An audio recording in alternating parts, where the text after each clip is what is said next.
Okay, let's jump right in. Welcome to today's explainer, where we are diving into a really fascinating, patented approach to learning Korean. What the source material reveals here is honestly a game changer. It shows us how to use something you probably already love, K-pop, as a vibrant gateway into a completely new language. And what I love about this method is that it doesn't just hand you a boring, traditional vocabulary list. No way. It builds on what you instinctively enjoy. It takes the music, the rhythm, the sheer energy of Korean culture, and turns it all into a learning journey that actually makes sense.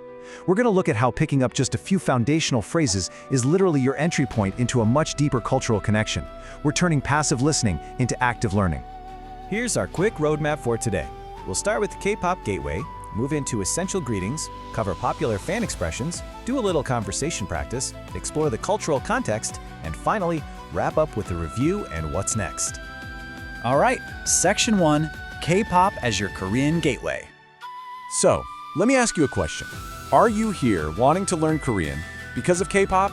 The source material frames this as the ultimate foundational question. And look, if your answer is yes, you are in great company. You're part of a massive global phenomenon. We are seeing groups like BTS not just exporting incredible music, but actually driving worldwide linguistic curiosity. When these artists talk to their fans, they completely bridge geographical divides. It creates this powerful urge to just drop the subtitles, to understand the lyrics and the behind-the-scenes jokes directly. It's fascinating because this motivation, it isn't coming from a textbook. It's coming from a genuine desire to connect. And if that resonates with you, this methodology is perfectly tailored to channel that exact enthusiasm into real language skills. Okay, moving on to Section 2, 5 Essential Korean Greetings. This method kicks off by breaking down the absolute most fundamental greeting you'll ever use, hello. And what's incredibly clever about this approach is how it deconstructs the word into these bite-sized building blocks. Instead of overwhelming you, it isolates every single syllable. We have on, nial, ha, se, and yo. Annyeong haseyo. By analyzing it like a giant puzzle, the source shows how an intimidating foreign word instantly becomes totally approachable. You just piece it together step by step until it blends into a smooth, natural-sounding greeting. Next up is expressing gratitude, and the source introduces 감사합니다, which is thank you. But here is where the context gets really interesting. In Korean culture, politeness isn't just an attitude, it's baked right into the language itself. The methodology highlights this specific phrase early on because it is the highest, most polite level of gratitude you can show. When you're just starting out and meeting new people, leading with maximum politeness is definitely your safest bet. It shows respect right out of the gate, which is an absolute cornerstone of Korean social etiquette. Our third greeting is 반갑습니다, translating to nice to meet you. Now, the nuance the source material provides here is super important. This isn't just a casual, hey, good to see you, that you throw at a buddy. This phrase is highly specialized. You reserve it almost entirely for when you are meeting someone for the very first time. Understanding this really highlights how Korean phrases are super situational. It gives you the precise tool for a precise social scenario. Coming in at number 4, we have 사랑합니다, meaning I love you. And this offers such a profound look into cultural translation. In English, we might casually say we love a sandwich or a new pair of shoes. But the source points out that in Korea, this phrase carries some serious, genuine weight. It's a profoundly warm expression reserved specifically for family, partners, or truly cherished people. You don't just throw it around lightly. Knowing that cultural gravity completely changes how you feel when you hear it sung in a heartfelt ballad. And to round out our first 5, we've got choi goemnida. This translates to excellent, great, or awesome. The methodology paints a really vivid picture for this one. Just imagine you're at a live concert. The lights go down, the crowd absolutely erupts. That is the exact energy of this phrase. It captures that feeling of total awe. It's exactly what you'd shout when you are just blown away by an amazing show. Let's jump into Section 3, popular expressions for fans.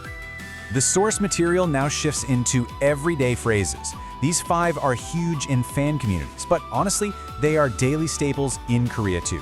First is 응원합니다, meaning I support you, perfect for showing solidarity. Next, 멋있어요, which is cool or handsome, your go-to reaction for a stunning outfit. Third is 잘했어요, or good job, great for celebrating a win. Then there's the absolute classic, 화이팅. The source points out a fun detail here. It sounds like the English word fighting, but it has nothing to do with conflict. It's a cultural cheer that means you can do it. And finally, 축하합니다, or congratulations. Master these 5 and you've got a seriously versatile toolkit. Section 4. Real-life conversation practice. Let's put this into action. So how do these building blocks actually fit together? The explainer sets up a great scenario. Imagine 2 fans bumping into each other at a merch stand. Any good interaction starts with a friendly hello. Person A initiates with a respectful 안녕하세요, and person B just mirrors that exact phrase back, 안녕하세요. It's simple, it establishes mutual respect instantly, and it paves the way for a real connection. Since it's a very first-time meeting, they naturally move to our introductory phrase. Person A says, "반갑습니다," nice to meet you. But check out this great little linguistic modifier the source highlights for person B's response. By just adding the word "jodo," which means me too, the whole meaning shifts to nice to meet you too. It's a brilliant little example of how logical and modular Korean can be. And to wrap up this pleasant little chat, they exchange some gratitude. Person A uses the highly polite 감사합니다. Person B smoothly replies with 천만에요, which means you're welcome. It's pretty amazing that with just a handful of these structural blocks, you can form a complete, polite, and culturally spot-on conversation. All right, Section 5, Exploring the Cultural Context. The source material makes a really profound point here. K-pop is a bridge. The music, that's just the initial hook.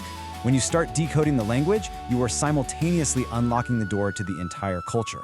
You start grasping the historical context of the food and music videos or the fashion trends in Seoul, and most importantly, you get direct insight into Korean manners.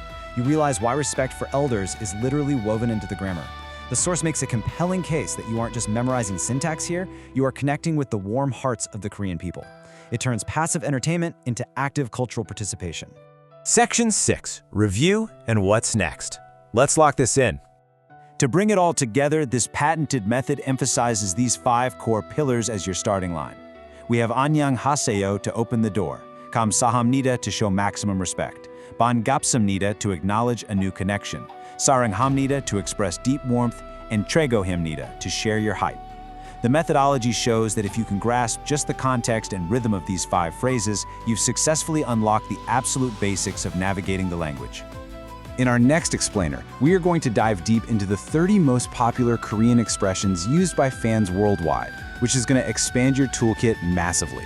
But until then, based on what we've covered from the source material today, ask yourself this: if you could meet your absolute favorite idol tomorrow, which of these 5 phrases would you use first, and how would it completely change your interaction? Thanks for hanging out, and we'll see you in the next one.